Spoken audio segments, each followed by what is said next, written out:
our last new recruit, and then we've got our other pro headliner coming up to give you some jokes to finish off the show. But folks, we got our last new recruit. How do you feel about supporting all of our new recruits? We're almost at the tips in regards to my shirt coming on. So keep it up, folks. Keep it up, folks. Okay, so our next comedian is absolutely lovely, and you're going to absolutely love him. Folks, please give a warm welcome to Luke Witt! Thank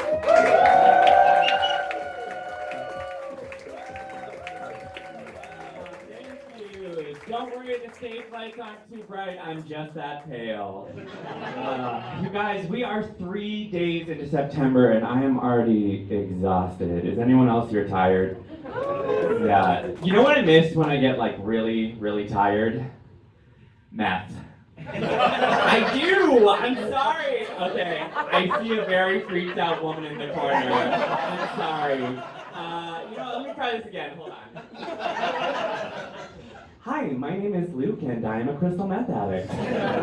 Wow, no one said hi. Okay, wow. Healthy families for all of you. Great.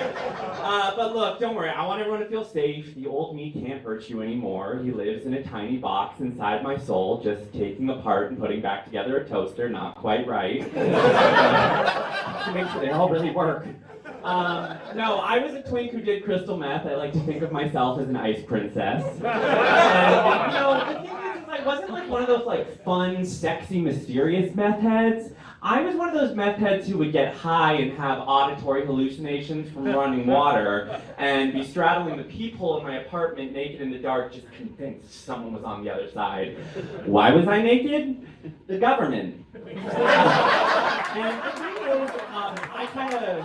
Yeah, they're watching. They're watching. And the thing is, I kind of sold my curtains for more meth, so if you lived in the building next to me and looked out the window, you would have just seen me in the middle of the night being like, what? Not someone out there? It was a dark time. Not for me, though, no curtains. Yeah. The thing is, I know that there's like a lot of gay people here tonight, so I know that there's just someone who lived across from me that's like, that was fucking you. I had to move because of you. Whoops.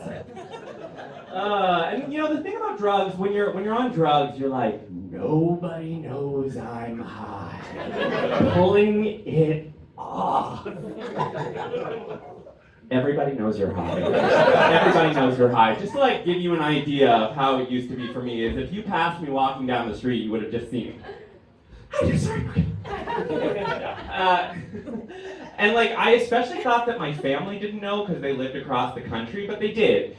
And when the time came to confront me about my drug use, they did something that no one should ever do. I cannot stress this enough. If you here tonight know someone suffering from addiction, do not do this. But my intervention was done over email. Yeah, I heard you've got mail and my life changed forever. And the thing is I was in such psychosis reading this email that I actually had a meth pipe in hand and my reaction was, what? I have never done a meth in my life.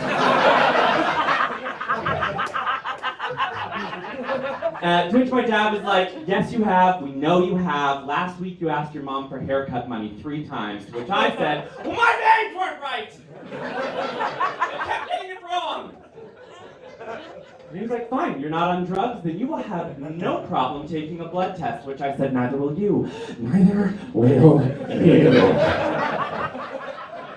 And he said, great, let's get a blood test. And I went, wow, I did not think this through. And so at that point, my only move was to vanish into the night, which I did. And I disappeared for 1 week. And after 7 days, I got an email saying, if we don't hear from you today, we're going to file a missing persons report.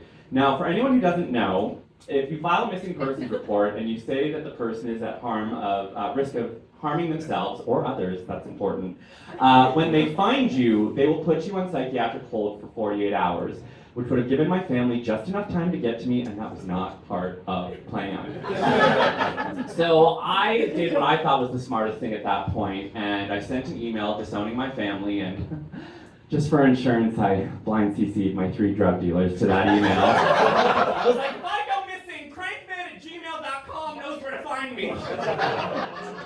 Yeah. I did eventually find recovery, though, after 6 more months. I went to AA instead of CMA, that's Crystal Meth Anonymous for all you normies out there. Or as I fondly refer to it, the Ice Capades. And I went to AA because AA had better recovery, and CMA was just a room full of people that I could either get high with, had been high with, or had plans to get high with. And the thing is, AA, they have to get you really excited about recovery quickly because they know that you're just like itching to go out. And I was already super itchy from the fake bugs under my skin. And I did. I got really excited about recovery fast. Maybe a little too fast because when I got asked to speak at my first meeting, I was still so crazy that my inner monologue was, oh my God, I am going to change the face of recovery forever. I'm God's favorite. Yeah, just to give you an idea of how little business I had helping people, I went into those rooms with gray skin, blue hair that was falling out in chunks, and could barely string together 3 days. I basically was Whitney Houston with a Grindr profile. I would walk into the meeting and I'd be like, hey baby, 5 days. I did not have 5 days. But recovery, you do get the gifts pretty quickly. 7 days into actually being sober, I stopped hearing voices, which was, a really happy and a sad day. Happy because I wasn't schizophrenic, sad because I lost half my social circle.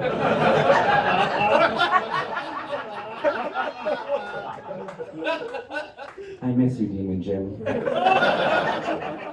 do. He used to tell me to burn things. But look, I am really grateful for all the bad things that have happened in my life. They've made me the person I am today. I actually just hit 7 years drug-free 2 weeks ago. Thank you. At the bottom, I love getting applause. Thank you. But sometimes I do miss my old life. I saw a post on Instagram a couple weeks ago that said, "Let out your sober joy," and it was just 40 white people rolling on the floor, laughing and clutching each other. And I thought, maybe the streets weren't that bad. Maybe I've got one good vein left. No, but I want to end this on a positive note. I really do. And that is, don't do drugs. Don't do drugs.